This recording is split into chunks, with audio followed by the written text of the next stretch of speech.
Olá, meus amigos, que Deus abençoe sua vida poderosamente em nome de Jesus. Nós estamos hoje 7 de setembro, onde nós estamos vivendo um momento de muita fé, onde estamos com o título Diabo tira a mão do que é meu. Nós sabemos, biblicamente falando, que a minha, a sua, a nossa luta não é contra a carne nem contra o sangue, mas é contra os principados, contra as potestades e contra as hostes espirituais da maldade. E uma vez entendendo isso, utilizemos as armas espirituais e não carnais. Também estamos vivendo ainda, e hoje pode-se dizer que se encerra, um trabalho bonito do Espírito Santo de Deus, e convido você aí na sua casa a assistir as demais mensagens passadas nessa série sobre intercessores. Você vai aprender muito sobre a intercessão, como por exemplo, você vai aprender que ser um intercessor não é um chamado específico. Muitas pessoas, eu já ouvi elas dizendo: não, eu não tenho um chamado para ser um intercessor. Por isso às vezes não participam de um grupo de oração. Só que na Bíblia, em nenhum versículo da Bíblia, não há um versículo só na Bíblia que diga que ser um intercessor é um chamado específico. Pelo contrário, a Bíblia abre portas. A Bíblia Sagrada diz que o Senhor está à procura quem se ponha à brecha. Então esse estar à procura é estar à sua procura, a minha procura, a nossa procura e a procura de todos os que estão aqui para a glória de Deus. Boa noite, povo de Deus. Em nome de... Vamos aplaudir bem forte.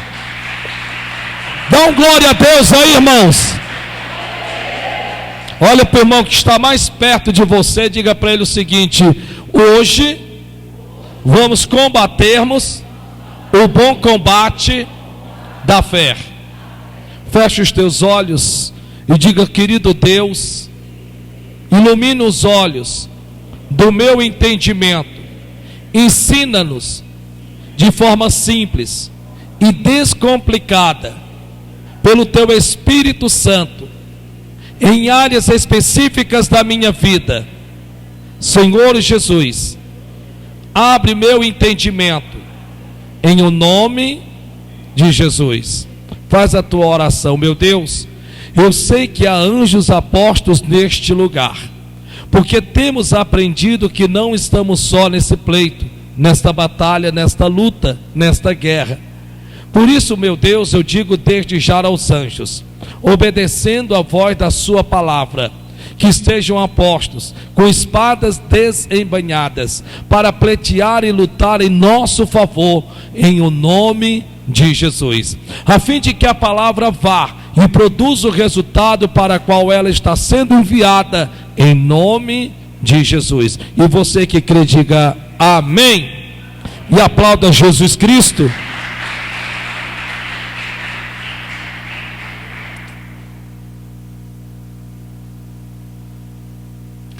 Se Satanás tivesse a certeza que você não iria vencer, ele não lhe resistiria. Preste bem atenção. Se o inimigo, se Satanás, com todos os seus demônios, soubesse que iria lhe vencer, ele não lhe resistiria. Lhe resistir para quê? Se ele soubesse que o seu marido não se converteria, sua filha não se converteria, sua esposa não se converteria, se ele soubesse que a sua loja não iria dar certo, se ele soubesse que esse trabalho online que você está começando na sua caminhada não fosse para dar certo, a pergunta é muito simples: por que ele iria lhe resistir? Se ele soubesse que a coisa não ia virar, não ia haver necessidade de resistência. Ele nem se preocupar com você, ele iria. Se as suas vendas não fossem dar certo, por que ele iria lhe resistir? É uma pergunta simples. Talvez você diga assim: pastor, o problema não é eu estar sendo resistido, o problema é que eu não estou sabendo lidar com isso.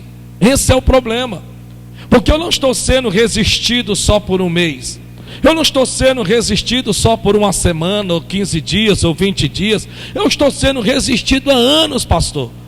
Há anos que eu estou sendo resistido. E dentro desse período de tempo, o senhor ainda não entendeu o quanto eu me encontro exausto, cansado. E é isso que na verdade é. Eu estou cansada, eu estou cansado.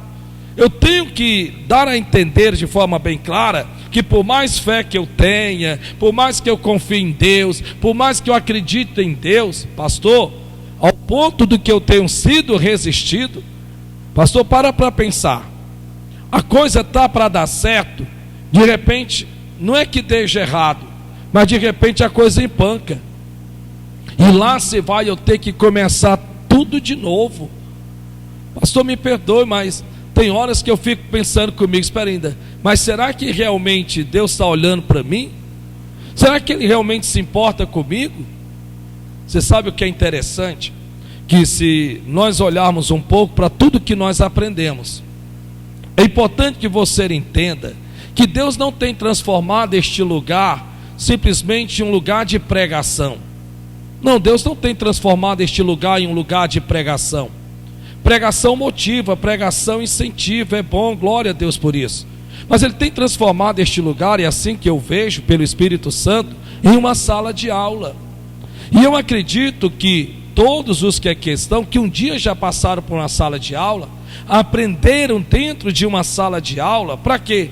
Para praticar lá fora, para pôr em prática lá fora. Você não aprendeu dentro de uma sala de aula e deixou o que você aprendeu dentro da sala de aula. Não. Você sentou-se, você foi ensinado, doutrinado, para que você pudesse praticar do lado de fora.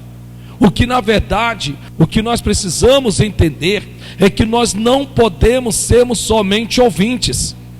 Você não pode ser só um ouvinte da palavra.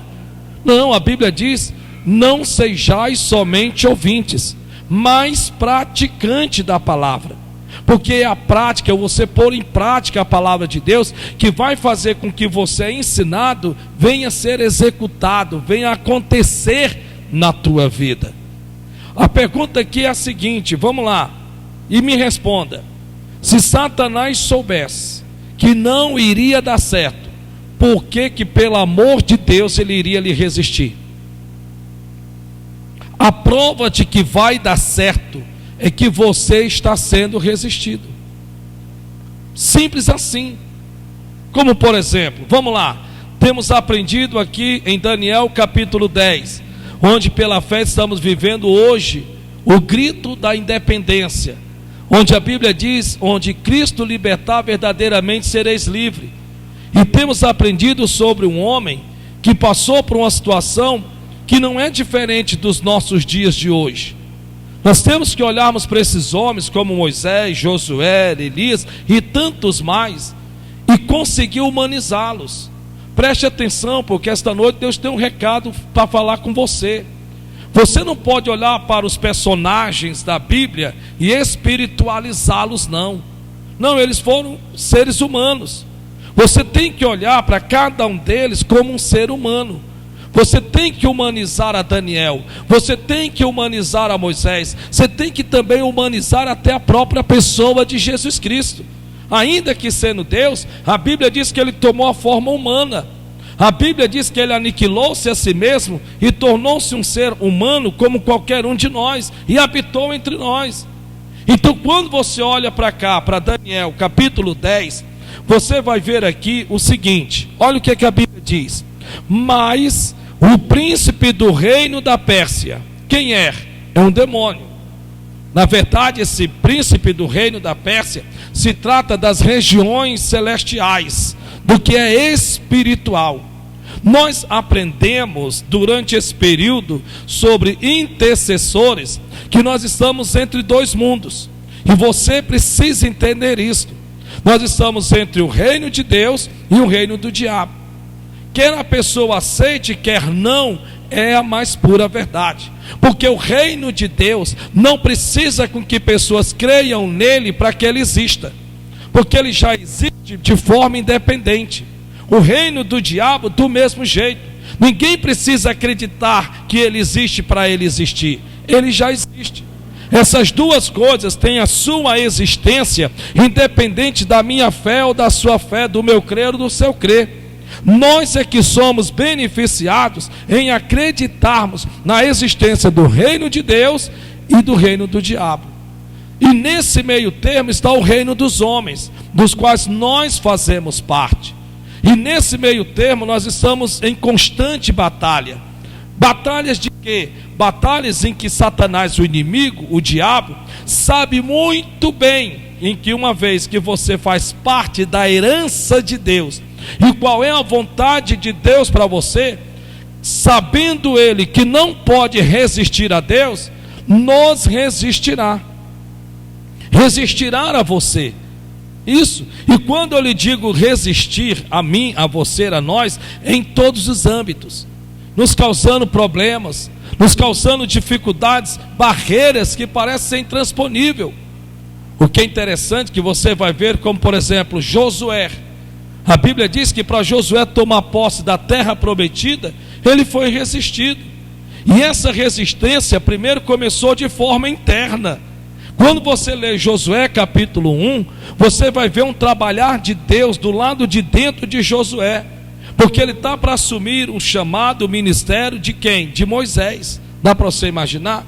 Ao ponto do Senhor dizer para ele o seguinte: ô Josué, tão somente esforça-te e tão somente tem de bom ânimo. Por que Deus pede para que ele assim faça? Porque ele está sendo resistido. As pessoas não estão querendo aceitar a sua liderança. E ali então Deus vai trabalhar em Josué, ao ponto de que logo depois ele vai dizer: Josué, ninguém resistirá diante de ti. Está na Bíblia. Ninguém resistirá diante de ti. Assim como eu fui com Moisés, serei contigo.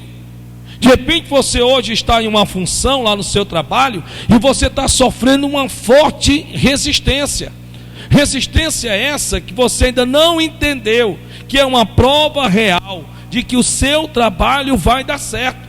E a única maneira e forma de você se desanimar, de você puxar o freio de mão, de você se perguntar: meu Deus do céu, o que foi que eu fiz? É você sendo resistido.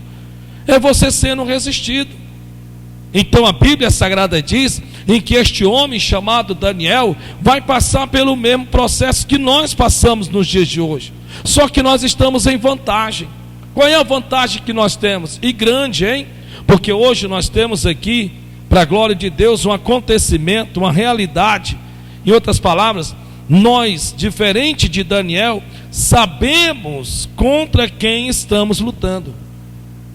E ele não sabia. Veja o que a Bíblia diz: mas o príncipe do reino da Pérsia me resistiu. Quem está dizendo isso? Um anjo do Senhor, Gabriel. Está dizendo a quem? A Daniel. Porque o príncipe do reino da Pérsia me resistiu 21 dias. Durante 21 dias ele foi resistido. Eu quero que você entenda isso. Pare para pensar. Ninguém até então tinha ido até Daniel e dito: ó Daniel, tu está sendo resistido, rapaz. Ninguém. Dá para imaginar o seguinte: espera ainda, ele está orando, ele está jejuando, já se faz 10 dias, 15 dias, 20, 21 dias, nada de nada acontecer. Não vem você me dizer que não começa a se instalar as dúvidas, o desânimo. Claro que sim. Dá para você imaginar? Pensa comigo. E aí de repente a Bíblia diz que ele vai dizer: mas o príncipe do reino da Pérsia me resistiu 21 dias. E eis que Miguel, um dos primeiros príncipes, veio para ajudar-me, e eu fiquei ali com os reis da Pérsia. O que é interessante, né? Que você veja que teve que vir um mais forte, que no caso aqui, Miguel, porque a luta estava sendo travada. Agora eu quero que você pense o seguinte, vamos lá. Daniel sabia do que estava acontecendo no mundo espiritual? Claro que não. Ele não sabia. A vantagem que nós temos hoje é que nós sabemos. Então se torna até mais fácil saber contra quem está lutando. Se torna até mais fácil. Mas ele não sabe que está sendo resistido. Pode passar na mente dele: Deus não se importa comigo, de repente Deus não quer atender minha oração, eu acho que é Deus que está dando a mínima para a minha oração, para o meu jejum, eu acredito que talvez eu não esteja orando certo ou direito. Bem, quantas coisas não passou? Porque enquanto está sendo travada essa batalha no mundo espiritual, eu tenho certeza que, como nos nossos dias, ele tem que também ser, no mundo que é humano, ser resistido. Os pensamentos que passam à sua mente, meu Deus, são inúmeros. Como no seu caso, a oração hoje não foi boa. Por quê? Porque eu não senti um tremelique. Fui para o meu quarto, fui orar, não senti nada. Quer dizer, você é levado a acreditar que para Deus lhe dar a entender que ouviu a sua oração, você tem que sentir alguma coisa. E na verdade não é. Porque a Bíblia Sagrada diz que perto está o Senhor daqueles que lhe buscam. Acabou-se. Você está buscando a Deus? Sim, eu estou buscando. Então Deus está perto. Ele não está a quilômetro de distância. Ele não está longe de você. Mas a grande pergunta aqui é: espera ainda, o que havia por detrás que Satanás teve de enviar um príncipe do reino da Pérsia, uma entidade, um demônio, em que um anjo foi paralisado por ele? Eu estou falando um anjo do Senhor. Eu estou falando do mensageiro de Deus, Gabriel, que em várias vezes levou a pessoas, como no caso Maria, porque Gabriel é o anjo da anunciação. Ele chega para Maria e anuncia a vinda de Cristo, o Messias, o Salvador. Da mesma forma, ele foi até o pai de João Batista, porque ele é o anjo anunciador, é o porta-voz direto de Deus. Ô Gabriel, pois não, meu Senhor, eu quero que você vá lá no pai desse rapaz aqui que vai nascer, João Batista, e diga para ele que Isabel conceberá e dará à luz um filho, tá bom? E foi lá e anunciou. Só que aqui a Bíblia está dizendo que ele está sendo resistido. A pergunta que eu faço é a seguinte: ei, o que se havia de tão importante por detrás de tudo isto, ao ponto de Satanás, o diabo, o resistir? O que há de tão importante que Satanás, o diabo, sabe que se você não desistir, você vai alcançar? O que vai mudar a tua história? O que vai fazer com que a tua vida mude, ao ponto de que a única maneira que o inimigo tem de tentar impedir com que aconteça é lhe resistindo? Eu quero que você pare um pouco e pense sobre isso. Porque se ele soubesse que você não iria conseguir, facilitar ele não iria, claro, mas lhe resistir ele também não lhe resistiria. Ele põe o medo, a dúvida, as incertezas, a ansiedade, e a coisa vai longe. E você, às vezes, sem perceber, você está sendo resistido. Ora, se ele soubesse que não iria dar certo, ele lhe resistiria para quê? Para que ele lhe resistiria? Para que ele ia arrumar meios, formas e maneiras para entreter você, para impedir de você chegar no seu objetivo? Olha o que a Bíblia diz em Marcos capítulo 4. Marcos capítulo 4. Nós temos que entendermos aqui o seguinte: chegamos até aqui, já temos aprendido sobre a importância de sermos um intercessor, que ser um intercessor não é um chamado, não, é para todos. Você tem por que interceder? Tenho. Você tem pelo que interceder? Tenho. Então isso faz você um intercessor. Glória a Deus por isso. Aprendemos também que a primeira pessoa por quem você tem que interceder é por você mesmo, porque de muito de onde é tirado, se você não repor, vai acabar. Pode chegar um dia que você está com todo respeito arquejando, até com dificuldade de chegar na igreja, e você acreditar, pensar que é por conta dos problemas, e na verdade não é. Porque de tanto você dar para as pessoas, você esquece de se reerguer, de se reabastecer. Aí nós aprendemos também que se pôr a brecha por quem lá que seja quem for, se pôr a brecha pelo filho, pelo marido, pela pai, seja por quem for, se pormos a brecha por lá, seja a pessoa qual for, é trazermos essa pessoa no que é espiritual para nossas vidas. Em outras palavras, essa pessoa pode estar pintando um sete, como diz o Matuto, pode estar fazendo de tudo quanto é de errado. Você vai ter que acessar algo muito importante para que a sua intercessão se manifeste, para que o anjo do Senhor faça a obra na vida daquela pessoa, que é desconsiderar o que os teus olhos veem e o que os teus ouvidos escutam. Porque nesse meio termo, enquanto você está intercedendo pela pessoa, o inimigo vai fazer com que pareça, com que ela venha redobrar de tudo quanto é de errado que ela já fazia. Ao ponto de você dizer, meu Deus do céu, que negócio é esse? Depois que eu orei, a coisa foi piorar. Está repreendido isso em nome de Jesus. Então você tem que tirar os olhos dessa pessoa. Nós aprendemos no livro de João, capítulo de número 17. E lá está escrito, a intercessão de Jesus Cristo. E lá nós aprendemos que a primeira atitude que Jesus Cristo tomou para interceder pelos seus discípulos, a Bíblia diz, e tendo ele elevado os seus olhos para o céu, disse, Pai, e dali começou a interceder. Por que a Bíblia diz que ele tendo posto os seus olhos voltados para o céu? Já imaginou se ele fica com os olhos fitados em Pedro? Que o trairia por 3 vezes? Para pensar.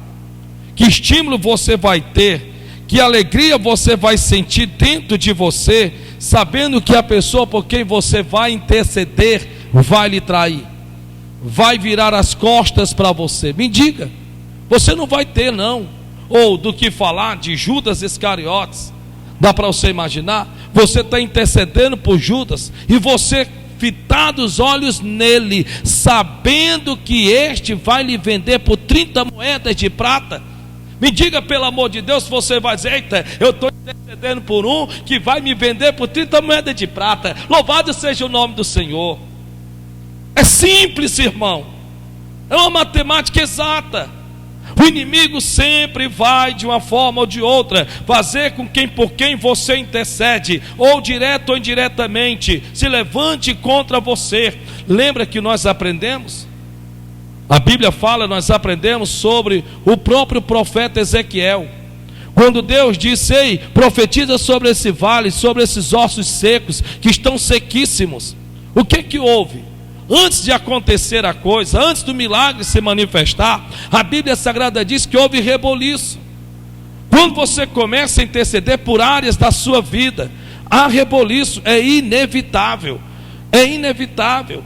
Quando você começa a interceder, há ruídos. Os ruídos são palavras que vêm de forma negativa, que até pessoas trazem até você, para quê? Para tirar a fé que foi semeada no seu coração, para que os teus olhos fiquem fitados naquilo que você está ouvindo e naquilo que está acontecendo. E aí você vai ter ânimo para interceder como? Me diga, pelo amor de Jesus Cristo, me diga.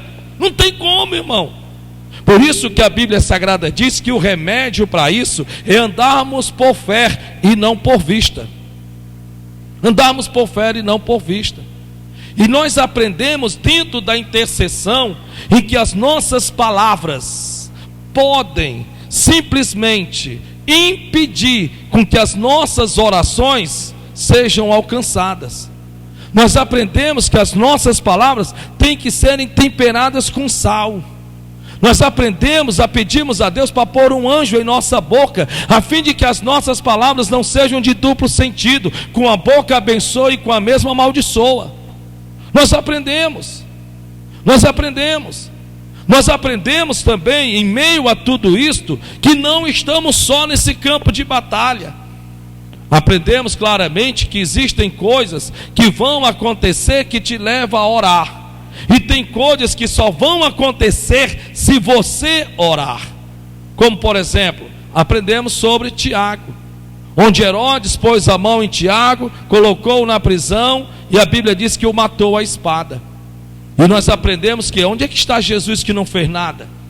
Um Jesus que diz, não temas, sou contigo, não te assombro, porque eu vou estar contigo até a consumação do século. E agora de repente a igreja começa perdendo um dos discípulos, um dos seus seguidores, um que andava com ele e subia com ele ao monte, como Pedro, Tiago e João. Mataram a espada. Dá para você imaginar a repercussão? Para pensar. Deus quer falar contigo, Deus quer tirar essa tristeza que está dentro de você, sabe? Esses seus pensamentos que você está se deixando levar por eles, ao ponto de que se você não abrir os seus olhos, o inimigo fará de você uma cadeira vazia. Porque esse é o propósito do inimigo. Fazer com que você fique em casa, fazer com que você se esfrie ao ponto de você desacreditar. como que se o que Deus diz, ele não fizesse. E aí o que é interessante, né? Porque aprendemos que a Bíblia diz que a igreja orou. E por ter a igreja orado, nós aprendemos que Deus enviou-lhe anjos. Como no caso aqui de Daniel. Veja que a Bíblia diz que foi um anjo que foi até Daniel e que deixou a saber a Daniel o que estava acontecendo no mundo espiritual, em que ele mesmo não sabia, que ele estava sendo resistido por 21 dias, mesmo orando e mesmo jejuando. Se nós voltarmos um pouco, a pergunta é, vamos lá, quando o profeta Ezequiel profetizou sobre valos de ossos, eram só ossos, ossos secos tornai a ter vida. Por que Satanás criou reboliço? Por que houve ruídos? Não eram só ossos, ossos queriam tornar a ter vida. Só que quando você termina de ler, está lá escrito, irmão Pedro, a Bíblia diz que não eram só ossos. A Bíblia diz que quando esses se reergueram, se levantaram, se puseram de pé, a Bíblia diz, e eis que estava de pé um grande exército.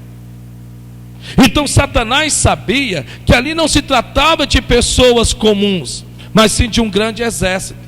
E esse exército iria combater o bom combate para libertar Israel da mão opressora. É como pessoas da sua família por quem você intercede. Você olha para o teu filho, vê ele como um filho. Você olha para a tua filha, vê ela como filha. Você olha para o seu marido, vê como marido. Você olha para o teu pai, vê como pai. Olha para a mãe, vê como mãe. Só que Deus não vê com seus olhos assim. Deus não vê. Será que no tempo em que eu andava tomando umas e outras mais, será que você, estou com um copo de cerveja, estou com um copo de cachaça, estou com um cigarro na mão, estou com um revólver aqui do lado, você conseguiria me ver um pregador? Um pastor? Que não sabia sequer abrir a boca para falar? Me diga por caridade, me diga em nome de Jesus. Pessoas que olham para você hoje e dizem, nossa, olha, é inacreditável, tu na igreja, quem te viu, quem te vê, hein? Será que essas pessoas da mesma forma contigo? Tu quer bem me dizer, não, pera ainda, vamos lá, tu quer bem me dizer que tu abandonou toda aquela vida? Como se isso fosse anormal, como se isso não fosse normal. Para pensar, por que o inimigo lhe resiste tanto? Por que ele lhe resiste tanto? Então aqui no livro de Marcos capítulo 4, versículo 35, a Bíblia Sagrada diz, Marcos capítulo 4, verso 35 diz assim, e naquele dia, sendo já tarde, disse-lhes, quem disse? Jesus de Nazaré, passemos para o outro lado. Simples assim. Jesus então fala agora, dizendo para os seus discípulos, ei, passemos para o outro lado, entremos no barco. E a Bíblia diz, em que já sendo já tarde, a noite estava chegando, e nós sabemos muito bem, achamos que sabemos, né? Que não é bom navegar durante a noite. E eu estou falando daquele tempo, não se tinha faróis não, para iluminar não. Ou era no candeeiro ali, de alguma forma, e ainda assim talvez fosse até difícil por conta do vento. E agora de repente Jesus diz, ei pessoal, passemos para o outro lado. Simples assim. E aí no versículo seguinte, a Bíblia Sagrada diz assim, e eles deixando a multidão. Tem uma tradução que diz, despedindo-se da multidão. Ora, já era tarde, a noite estava chegando, já ia estar escuro logo. O que é que os discípulos fizeram? Rapaz, sabe de uma coisa? Vamos ver se de repente o mestre não muda de ideia. Vamos nos despedir da multidão. É isso que nós vamos fazer. E eles começam a se despedir. Nós vamos sair, nós não vamos ficar essa noite aqui. E a noite chegando, a escuridão chegando. Só que Jesus Cristo já tinha dito para eles o que eles tinham de fazer, e nem por conta disso desistiram. Não tendo eles desistido, a Bíblia Sagrada diz, e eles deixando a multidão, o levaram consigo, assim como estava no barco. Já que ele não desistiu, então vamos levá-lo de qualquer jeito. Pronto, é isso que nós vamos fazer. Pronto, vamos fazer isso. Vamos levá-lo assim como ele está no barco. Pronto, acabou-se. Vem cá, entra aqui, já que o senhor não quer desistir, já que o senhor quer porque quer ir até o outro lado da margem. Então pronto, vamos lá, vamos lá. E o colocaram assim como estavam no barco. E continuando ele diz, e havia também com ele outros barquinhos. Então eles estavam ali e haviam outros que o estavam assistindo. Mas de repente no versículo seguinte, olha o que é que diz: e levantou-se grande temporal de vento, e subiam as ondas por cima do barco, de maneira que já se enchia. Tem como você ler para aí, em nome de Jesus, daí por gentileza? Vamos lá? 1, 2, 3 e já.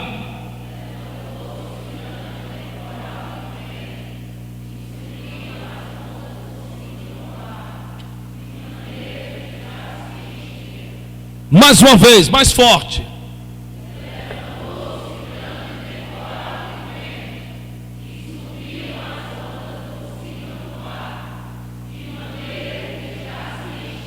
Você consegue ver aqui resistência? Você consegue ver resistência para não chegar do outro lado? Você consegue ver isso? Preste bem atenção. Você consegue ver resistência? Jesus disse: entremos no barco, passemos para o outro lado da margem. Passemos para o outro lado da margem. E de repente eles adentram o barco para ir para outro lado da margem. E de repente, do nada, lhe sobrevém uma grande tempestade, ventos contrários. De repente você toma assim, sabe, no seu coração uma decisão, sabe de uma coisa? Eu vou abrir uma loja online, sabe de uma coisa? Eu vou estudar, eu vou para uma faculdade, sabe de uma coisa? Eu vou deixar desse negócio de estar esperando nos outros, vou arregaçar a manga e partir para cima. Pronto, é isso que eu vou fazer. E quando você, de princípio, tudo já está formulado na sua mente, tudo está certo, sabe, dentro de você, é só começar. Você já se vê vendendo, você já se vê negociando, você já se vê se formando. Nossa, que coisa boa! Porque Deus faz assim. Toda ideia é conclusiva. Não vem ideias pela metade. Você pode aprimorar, você vai desenvolvendo, mas ela é conclusiva. Você nunca vai ter uma ideia que podemos chamar de inspiração pela metade. Nunca, nunca, nunca. Quando Deus no monte, para a sua glória, lá em Canoa Quebrada, me trouxe a lembrança ao ministério, que naquele tempo, há 9 anos, Deus já tinha me dado, que Deus já tinha me falado ao coração, em que eu tinha aberto uma cova e sepultado, e tinha dito para mim mesmo: não, isso não. E quando Deus me trouxe lá a lembrança, Deus, para seu louvor e para a sua glória, trouxe-me a ideia, a inspiração de uma igreja que aos poucos está se encaminhando para isso. Mas se eu olhar hoje, ou se eu olhar meses atrás, ou anos atrás, talvez eu iria dizer: nossa, eu acho que eu me enganei, eu acho que eu me equivoquei, eu acho que eu tive uma ideia, uma inspiração meia louca, meia doida, sabe? Negócio doido esse, rapaz, como é que pode uma coisa dessa? Não, claro que eu sei muito bem, que para que isso se torne realidade, e a prova de que isso vai acontecer, que vai chegar onde Deus me mostrou para seu louvor, que vai chegar, primeiro eu entendo que requer tempo. Segundo, eu sei que dentro do tempo eu vou ser resistido. Então é importante que você entenda isso no seu coração. Você consegue ver aqui? Me diga, pelo amor de Deus, é só chegar do outro lado. É só entrar no barco e chegar do outro lado da margem. A pergunta é muito simples: o que pelo amor de Deus havia do outro lado, em que do nada Satanás vai mexer no tempo para que se levante grande temporal de vento, ao ponto que as ondas agora estão açoitando o barco, ao ponto de que o barco se enchia, ao perigo de naufragar? Me diga, eu quero que você pense, irmão, pensa, pelo amor de Deus. Você tem que arrancar esse desânimo de dentro de você. Para pensar. Não é só entrar no barco e chegar do outro lado. Para pensar, pensa comigo. O que havia do outro lado, meu Deus, para estar causando tamanha resistência? Porque essa resistência é tamanha, de tantos e tantos anos, por você orar por uma área da sua vida, e a coisa não funcionar? O que o inimigo, o Satanás e o diabo sabe, que só nós ainda não sabemos? Ou se sabemos, fingimos não saber.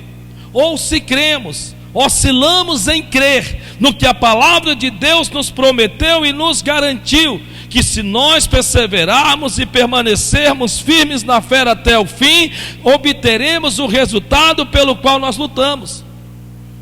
O que há por detrás, irmão? O que há por detrás que o inimigo lhe resiste tanto? O que é que ele sabe que parece que nós não sabemos? Qual é o grande benefício que você vai receber se você disser para você mesmo: pronto, a partir de hoje nada de cigarro, nada de alcoolismo, a partir de hoje nada disso, nada daquilo, a partir de hoje eu vou fazer o seguinte: eu vou deixar de ser essa pessoa em que dorme tarde e acorda tarde, ou dorme cedo e acorda tarde. Eu vou deixar de ser essa pessoa, eu vou organizar a minha vida, é isso que eu vou fazer. O que o inimigo sabe? Que se você fizer isto, só você irá ganhar, e para isso ele lhe resiste. Para pensar. O que ele sabe a respeito do seu filho, da sua filha, do seu marido, das pessoas por quem você intercede? O que o inimigo sabe a respeito desses? E eu estou falando no que é servir a Deus. Eu não estou falando só no dar-se bem nesta vida, não, porque glória a Deus, amém, Jesus, que é o resultado. Porque se você pôr a sua vida em ordem, as demais outras coisas também ficarão organizadas. Não é o que a Bíblia Sagrada diz? Em que o valente guarda armado tudo quanto tem, mas lhe sobrevindo o mais valente, que somos nós, no que se trata do mundo espiritual. E tendo expulsado aquele demônio, aquela influência maligna, o demônio saindo, a Bíblia não diz que aquela pessoa volta ao seu perfeito juízo. A Bíblia Sagrada não diz que aquela casa, aquela família, aquela vida, aquela pessoa se torna varrida e adornada. Varrida porque é perdoado dos pecados, dos erros que cometeu. Ordenada, que quer dizer põe a sua vida em ordem. O que o inimigo, ele sabe que parece que só que nós que não sabemos. O que é que há por detrás, meu Deus, daquela pessoa? Que o inimigo lá onde você trabalha parece uma perseguição, não é uma perseguição do inferno. Que você se pergunta: o que foi que eu fiz com essa criatura, meu Deus do céu? O que eu fiz com essa pessoa? Do seu filho ser ingrato com você, para que você de repente, sabe, lá no seu coração você nunca vai rejeitá-lo, mas não tem como você saltar fogos para um filho ingrato. O que o inimigo sabe? Qual é o potencial que está dentro dele, em que nem ele sabe do tamanho do potencial que está dentro dele, e que a única maneira de tentar enfraquecer a tua oração é fazendo com que esses se levantem contra você. O que ele está vendo do outro lado, que ele quer impedir com que você chegue no seu objetivo? O que ele está vendo? Escute.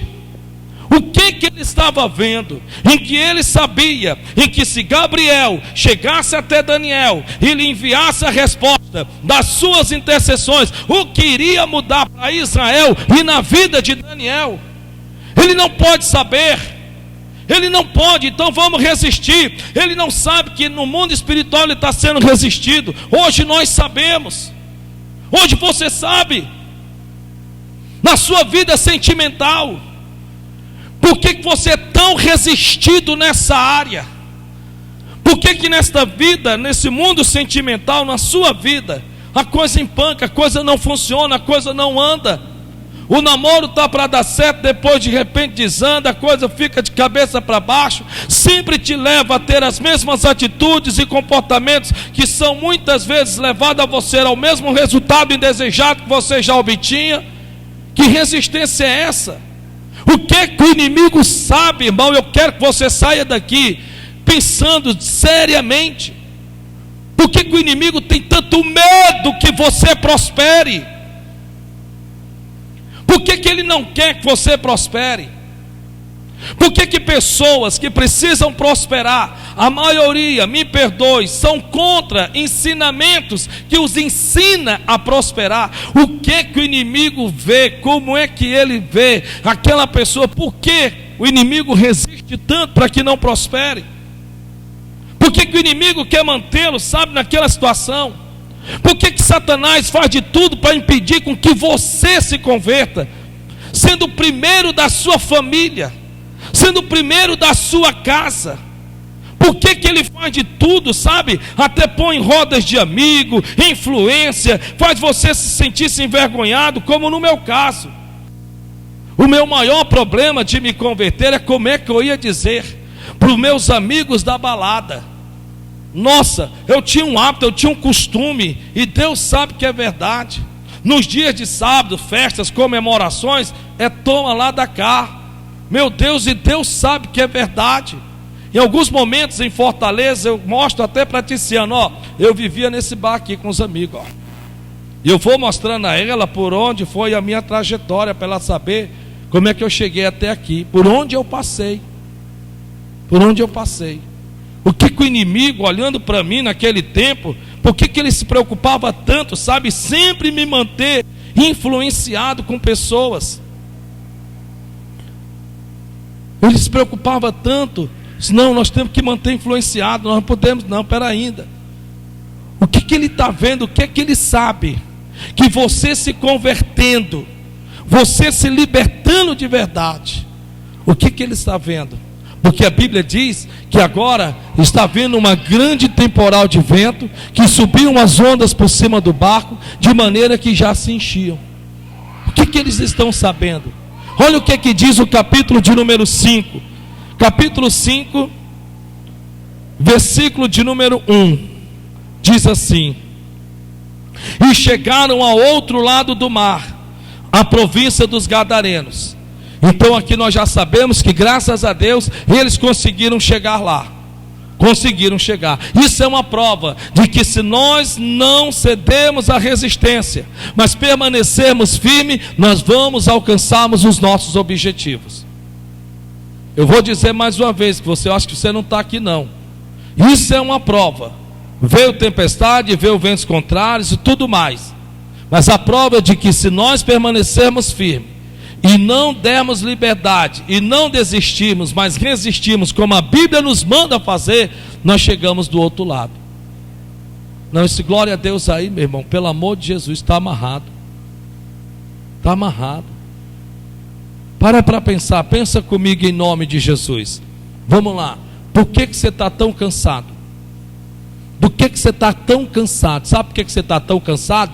Você está cansado de orar há muito tempo e não ver resultado. Você está cansado por conta disso. Você está cansado por conta disso. Essa aqui é a verdade. Preste atenção. Vamos ter uma conversa aqui séria. Vamos aqui. Olha para cá. Vamos aqui. Presta bem atenção. Sabe por que você está cansado? Sabe por que você está na situação que você está? Não os problemas não, porque problema todo mundo tem. Não tem quem não tenha problema. Se você me disser um que não tenha problema, eu vou dizer para você que você não conhece Bíblia. Porque a Bíblia diz que, assim como a faísca que nasce do fogo, assim um homem nasceu para problemas. Está lá escrito na Bíblia. O homem nasceu para problemas. Não tem esse negócio de intervalo comercial. É tanto que você resolve um problema, você já está dentro do outro. E resolve, já está dentro do outro. E assim é a vida. E assim é a vida. E para uns parece um problemão, para outros parece um probleminha. E o que vai, na verdade, determinar como você vai encarar o problema e lidar com ele, é a parte interna, não é a parte externa. É como você está dentro de você. É como você está dentro de você.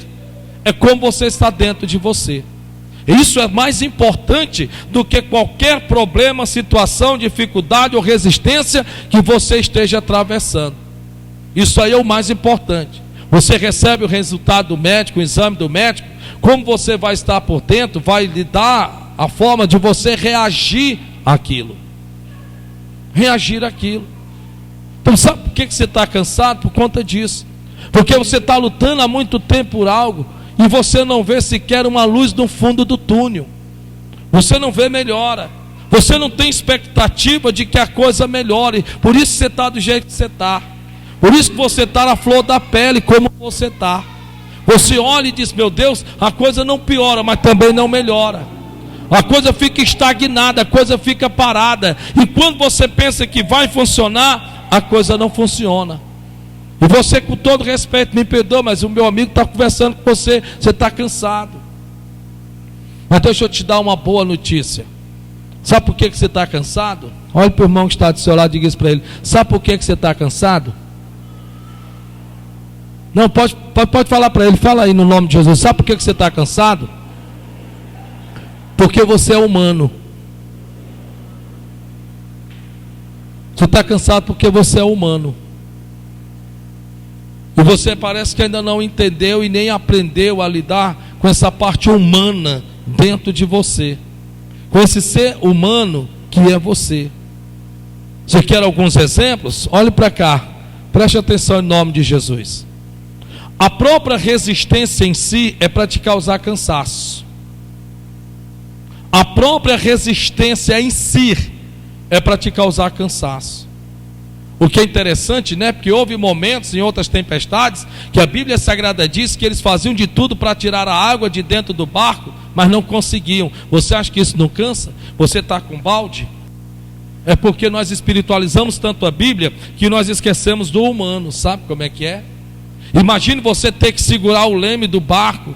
Imagine você ter que segurar com força a vela, porque o vento está sendo tamanho forte que você está ali fazendo força. Isso cansa, meu irmão. Já imaginou os pensamentos? Será que Cristo não poderia ter nos deixado vir só amanhã pela manhã? Será que Ele não podia ter chamado outro para o ministério, outro para fazer a obra de Deus? Tinha que ser logo eu. Pois é, eu também pensava assim. Porque às vezes você parece que é como se você não entendesse em que chamado, querido. Ei, presta bem atenção. Chamado não é algo que você escolhe. Quem escolhe é Deus. Não é escolha sua. Não foi você quem escolheu, foi Deus quem te escolheu. Foi Deus quem escolheu você. E não tem meio termo não, e nem tem volta atrás não. Já era, acabou-se. Está lá carimbado, alistado, vocacionado e acabou-se. Você tem que entender que você é humano. Eu posso lhe dar exemplo de pessoas cansadas, exaustas, sabe? Mas tão cansadas de um jeito, como por exemplo, Gideão. Gideão. Para pensar. É rapidinho. Para pensar. Como foi que Gideão começou o seu ministério? Como foi que ele começou? Malhando trigo no lagar. Olha só. Ele começou malhando trigo no lagar. Ele começou empolgado, motivado, incentivado. Me sabe de uma coisa? Eu vou lá estar dentro de cova, eu vou estar lá dentro de caverna, rapaz. Que é isso? Vou nada. Começou motivado e incentivado. Amém. O anjo do Senhor lhe apareceu e disse: homem valente, o Senhor é contigo. Ele disse: se o Senhor fosse comigo, do que seriam os meus inimigos? E então o anjo disse: pois vai nessa tua força. Esse então agora está com seus soldados, 300. E a Bíblia Sagrada diz que agora ele ruma na batalha contra os medianitas. E a Bíblia Sagrada diz que nesse campo de batalha, está lá escrito no livro de Juízes, que ele começa a atravessá-los a espada, porque assim era a luta naquele tempo, por ocupação de territórios. E a Bíblia Sagrada vai dizer de forma bastante clara, já lá meados do capítulo 7 para o capítulo 10, em que eles estão perseguindo os maiorais, os cabeças, os reis daquele tempo. Mas a Bíblia Sagrada diz que eles atravessaram o Jordão. Mas está escrito assim, olha o que a Bíblia diz. Está escrito: e tendo Gideão com seus 300 atravessado o Jordão, perseguiam os seus inimigos, cansados. Olha o que a Bíblia diz. Mas ainda perseguindo. A Bíblia diz que Gideão estava cansado. Cansado. Ele começa, sabe, empolgado, motivado, incentivado. E quando estava para tomar de posse de todo o seu milagre, ele estava cansado. Cansado. Elias. A Bíblia diz que Elias estava tão cansado. E como foi que Elias começou o ministério? Elias, a Bíblia diz que Elias foi até Acabe. E disse: ó Acabe, assim manda dizer o Senhor: não vai chover nem cair orvalho sobre a terra. Pronto, acabou-se. Tudo bem, amém. começou os embates, começou as resistências, e tudo vocês já sabem, não precisam dizer. Ao ponto de que agora diz a Bíblia, que Elias se encontra debaixo do zimbro, e a Bíblia diz que Elias se encontrava tão cansado, que perdeu no seu ânimo a própria morte. Quem aqui não já pensou em que era melhor já ter partido do que estar vivo? Quem aqui não já pensou nisso? Você vai vir me dizer que não tem aqui no nosso meio? Com todo respeito, que conversa é essa, meu irmão? Quem aqui, num pleito, em ser resistido, em dizer, nossa, meu Deus do céu, ou pensou ou abriu a boca, sabe quando é que vocês vão me dar valor? Quando vocês me perderem. Quem aqui? Quem aqui vai me diz? Vai, eu estou tendo a conversa com você, estou conversando pelo Espírito Santo, estou falando a verdade. Quantas vezes você não foi convidado a desistir? Quantas vezes você não foi convidado a jogar tudo para cima? Então vamos ser realistas, irmão. Eu sei que não é o tipo de mensagem do glória a Deus, do que empolga, mas é a verdade. Porque de tanto se ensinar a lidar com consequências e não com a causa, infelizmente os problemas só amenizam, mas não se resolvem. Elias, cansado. Os discípulos, está na Bíblia. A Bíblia diz que os discípulos disseram, vamos segui-lo, e para onde quer que ele fosse, o seguiam. E seguia, sabe, ia mesmo, estava do lado, estava acompanhando.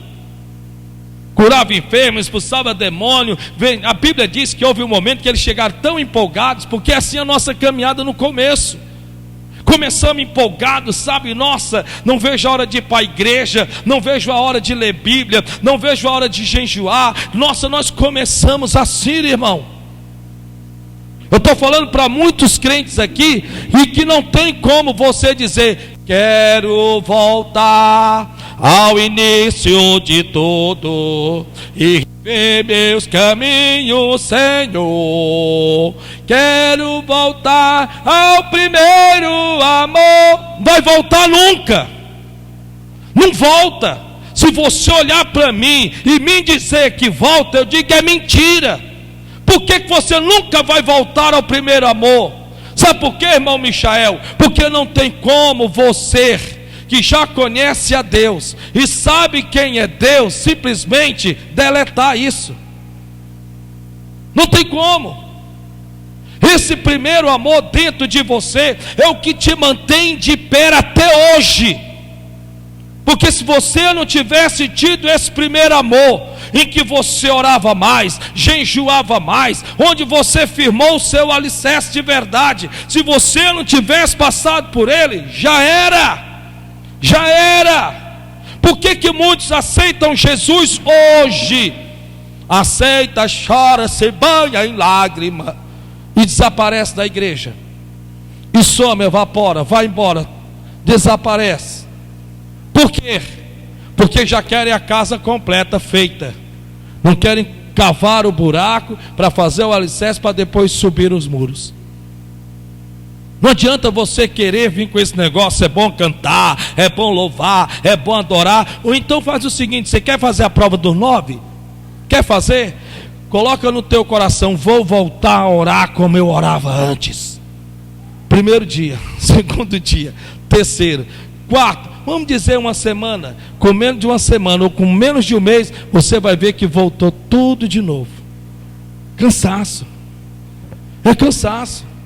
A Bíblia Sagrada diz que houve um momento que os discípulos, está escrito, que Jesus ausentou-se por um momento para orar, mas quando voltou, a Bíblia diz que os encontrou dormindo, porque estavam cansados, estavam exaustos. Jesus de Nazaré, vamos ao exemplo dos exemplos, Jesus Cristo, olha o que a Bíblia Sagrada diz aqui, no capítulo 4 de Marcos, versículo 38, olha só o que a Bíblia Sagrada diz, está escrito, vamos lá, e ele, Jesus, estava na popa, dormindo sobre uma almofada, e despertaram-no, dizendo-lhe, mestre, não se te dá que pereçamos?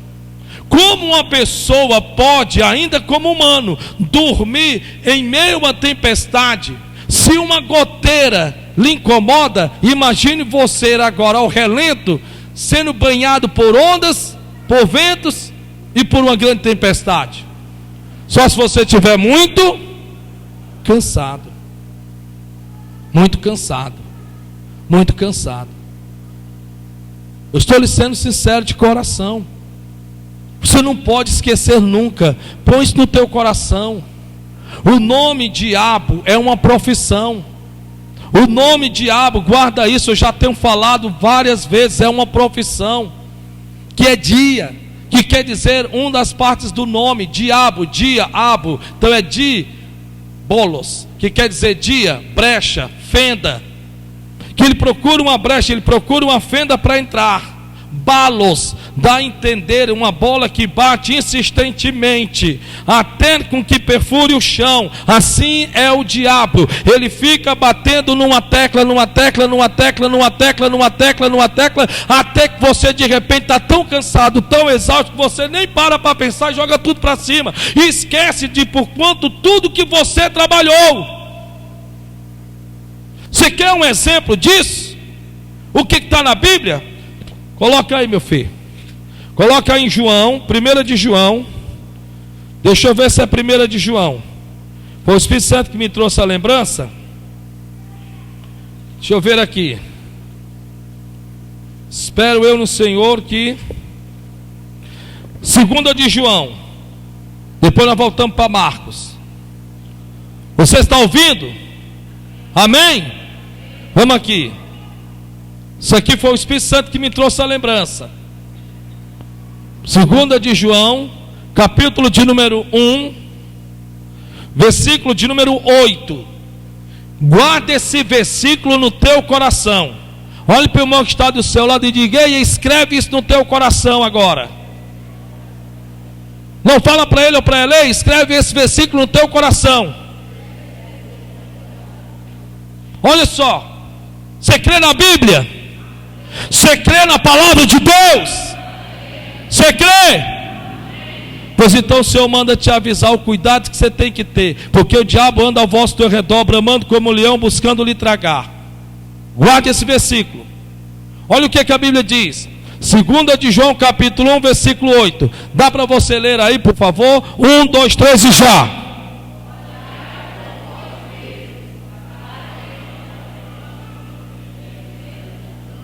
Não, tá errado. Vamos de novo. Quero bem todo mundo, bem bonito. 1, nós vamos conseguir. 2, está distante, mas dá para ver. E 3, é uma palavra que vai lhe fazer um mover. Já!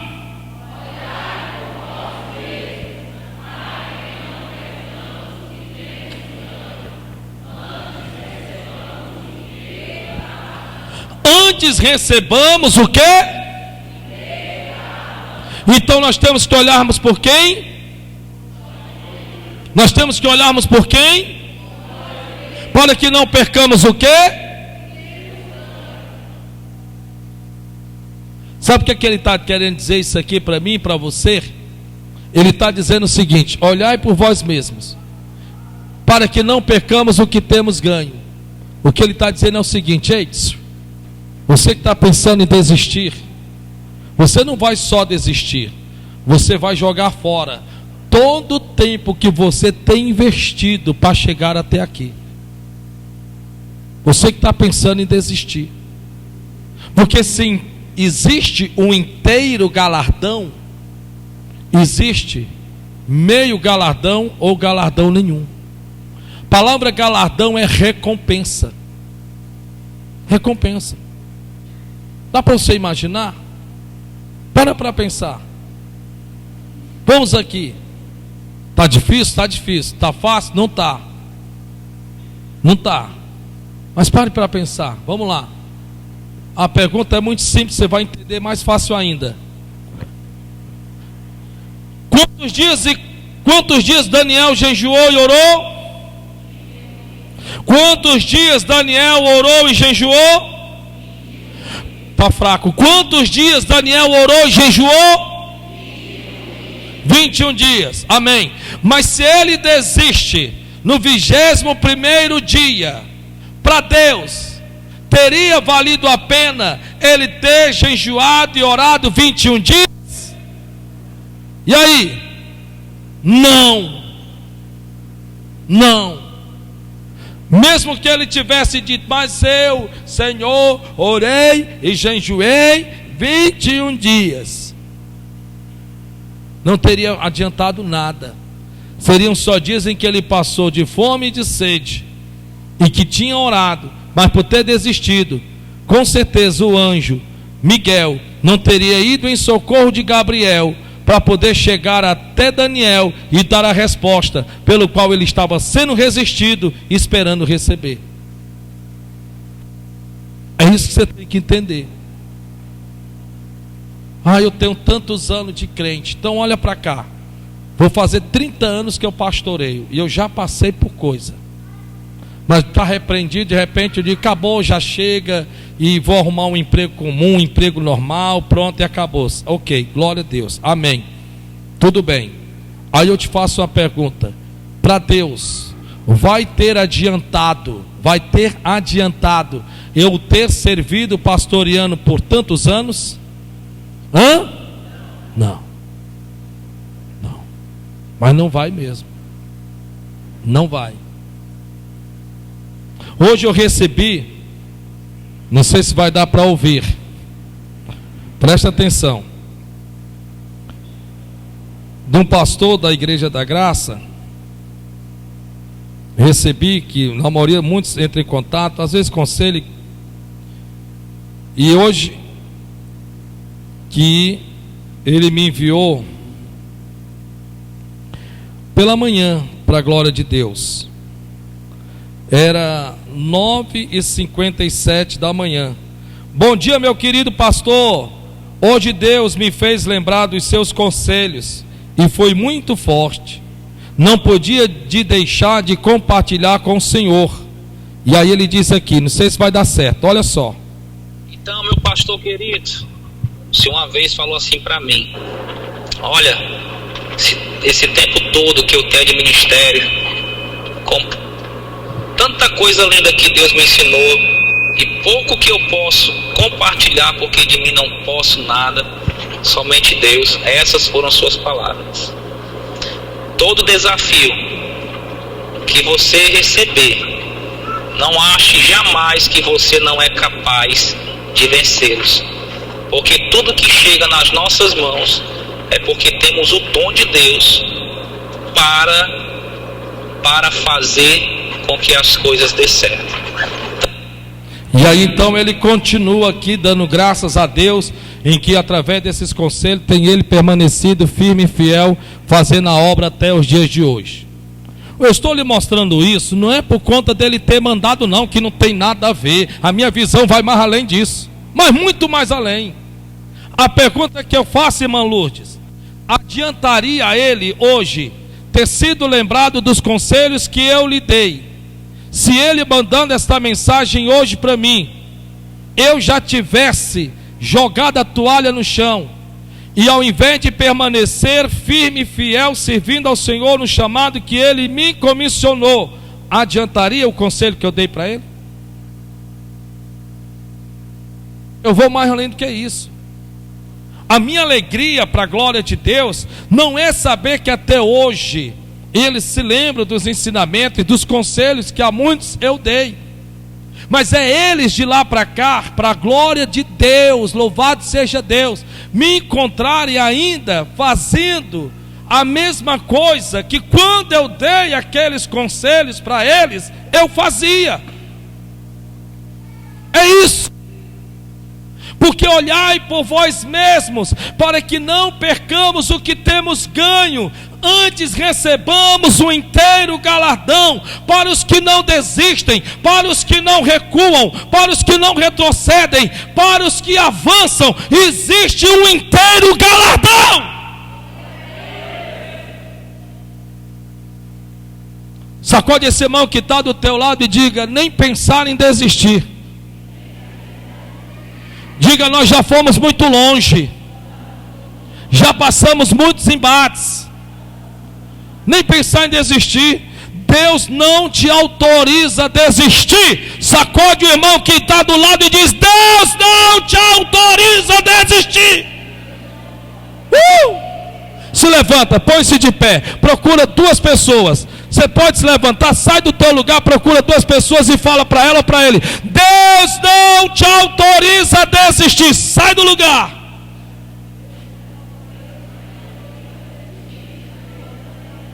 Deus não te autoriza a desistir. Sai do canto. Sai do lugar.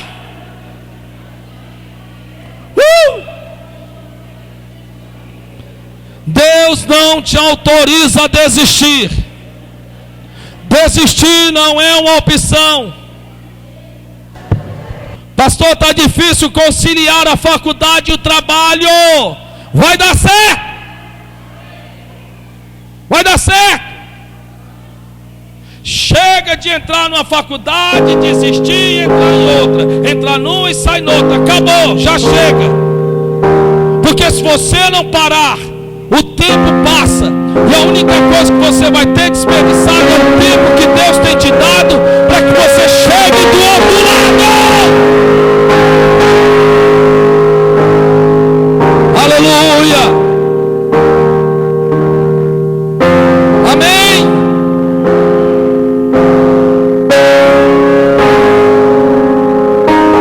Eu quero orar com você e quero dizer que tome posse desse ensinamento. O que na verdade vai acontecer, Marcos 5, voltando para lá, é que a Bíblia diz que eles desceram do barco. E a Bíblia diz no versículo 2 que saiu logo ao seu encontro dos sepulcros um homem com espírito imundo. Então aquela tempestade lhe sobreveio sobre o barco, sobre os discípulos, sobre Cristo que estava no barco, porque Satanás sabia que do outro lado havia uma pessoa que precisava ser liberta. Sabe por que Satanás não quer que você se converta? Sabe por que Satanás não quer que você se liberte? Porque a sua conversão vai converter pessoas da sua família. Por isso que ele não quer que você se converta de verdade, que você aceite Jesus de verdade. Por isso que há tanta resistência, sabe? Ele não quer que pessoas da sua família olhem para você e digam assim: nossa, mas espera ainda, como pode? Ele não quer. E ele está disposto, sabe, a lhe resistir por isso. E como é que ele pode lhe resistir? Investindo. Ele pode investir em mais companhias, mais amizades, acontecimentos, frustrações, decepções e tanta coisa mais. Mas que eu creio que Deus falou com você. Feche os teus olhos.